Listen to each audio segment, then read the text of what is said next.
Bryson, when you look back at these last three rounds, do you think this might be a turning point in your career in terms of links golf? Yeah, I mean, look, it was fair conditions the past few days, and I've always told you guys I like it when it's fair conditions. I can play well. I still have to crack the code when it's raining and windy, but I feel like we're getting there, and we're getting close to some opportunities and solutions to that.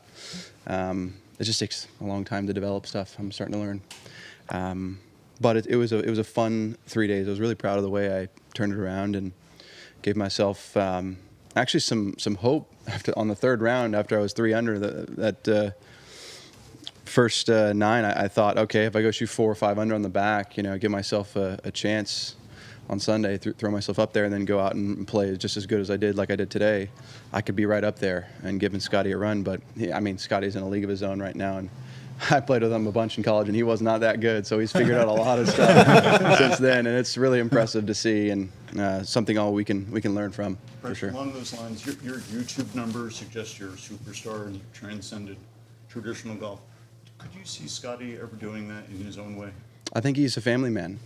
He really respects his family, and he believes and wants that to be the most important thing for him, and I have full respect for that. At some point, I will have a family, but for him, I think it's more important to take care of his family, which he's done a great job, a tremendous job of balancing the two, being the best golfer in the world and being a family man. Do you enjoy your golfing status as a superstar and someone who's broken through in different ways? It's an honor, really. I mean, when I came out here on the scene, people had a perception of me, and albeit I knew who I was, it was difficult to express that, and I couldn't say it, and so I was really lucky to find YouTube and have that kind of be the showcase for me, and maturing a little bit and understanding how to learn and realizing what this great game is all about. And so, yeah, I mean, I love it. I think it's a lot of fun. It's a blessing and an honor, and I hope to continue to do it just like Arnold Palmer did, walk kind of in his footsteps and move the game kind of like he did. And if I can get a tenth of what he did, I'd be happy. That reception you had on 18, where you walk back onto the green, wave to each side of the stands, and get that remote. That's a reception that is kind of like the winner gets. In years gone by, you possibly wouldn't have had that reception from the crowd. I mean, you touched on it there a little bit. What has turned it? What has made you get that kind of reception? Because very, very few people will get that kind of reception. Yeah, well, I think I look at the game a little bit different than others. I want to win. I think we all know that. But there's more than winning, right? There's how you influence a younger population, how you showcase yourself, and what you do for others. What value do you give them? Because the only reason we're getting paid the numbers we're getting paid is because of those individuals out there in the stands. And once I started realizing that, I started changing my mindset of, okay, what do I need to do to keep them coming back so they see me more in the light that I'm trying to showcase this great game? And the point of that was that, I think that there's value that's created outside of just tournament golf. Doesn't mean it's always going to be that way, but I hope I can add to the game of golf through outside YouTube content, entertainment. We're doing something fun here in the next month and a half. You're going to see it. It's going to be a cool give back sort of thing, but that's the stuff that excites me now.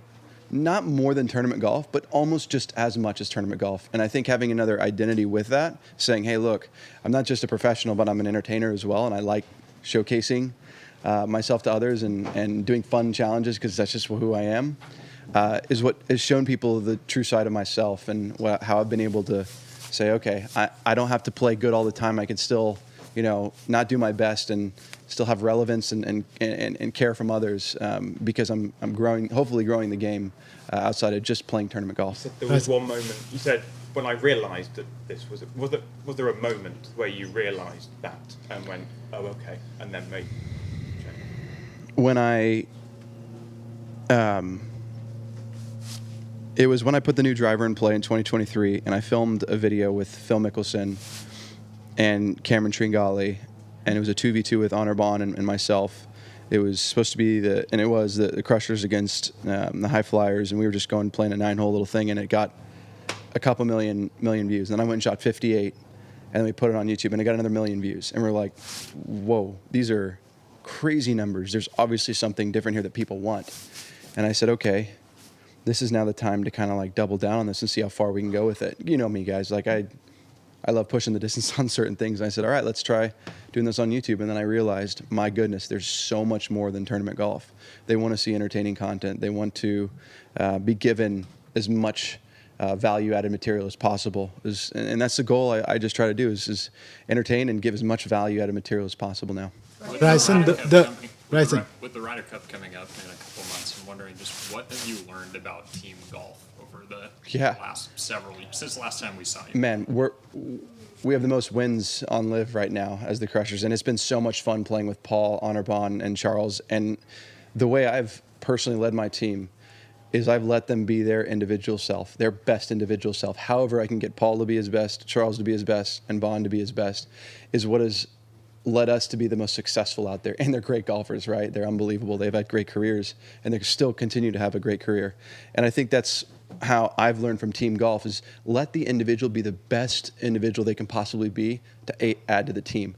That's it. Don't try and put someone in a bubble or say, you need to do this, you need to do that. What I learned best from my college coach, Josh Gregory, was just that. He just let me be me, which was amazing. That's why I did so well in college. And then the same thing, how I've led the Crushers, it's the same exact thing. Like, I let them be them, and we've had the most success. So there's two instances where it's been the most success, and that's the way I'll move forward in team competition. Bryson, You to be back in the Ryder Cup team. This performance is pretty much going to seal your position. What does it mean for you to be back in the team? What can you bring as well to Beth Page Black? I hope I can bring a lot of energy and a tsunami of a crowd that's going to be rooting for Team USA. Bryson, what about Port Rush? Would you like to see the Open back here soon? What have you made of this as an open venue? It's a great open venue. There's a lot of tricky locations. I think it was a solid setup. Not much more than it'd be a lot of fun. It'd be a lot of fun to come back. It's a great town. Great town. It's okay. It's fine. Sorry, it's just whether the president might have been in touch to suggest he might be among that crowd cheering on. Oh, the president? Yeah. The U.S. president? Yes. Oh, I don't know. I think he's got bigger problems on his hands right now. Bryson, can you just talk a bit about how the Thursday evening and the Sunday afternoon, how have you been feeling, and how incredibly proud are you of yourself after that round on Thursday? You know, normally I'd be super pissed and frustrated, and which I was, rightfully so, because I thought I played pretty well and shot 7 over.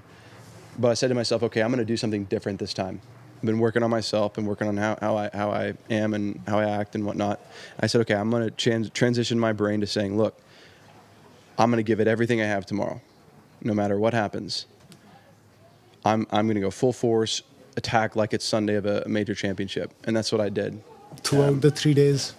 That's what I did for the past 3 days. I said, it's every time it's go time. Like, you've got to come from 5 back. 5-6 back, and that's the mentality I had. And I said, I'm going to give myself a chance. I'm not going to pout. I'm going to go out there and be free. It's Sunday of a major. I'm going to be free, kind of like what Scotty's doing right now. Have you spoke to Keegan at all this week? You know, I talked with him briefly, and then he put something in our lockers. It was pretty inspirational. So, yeah, Can you share? it's personal. Like a message, or Yes, it's a personal Individualized. message. To each person. In essence, yes. Yeah, for sure. It meant a lot. This year's no joke. We're tired of it. We're tired of losing. All right. Thanks. Thank you, guys. Bryson.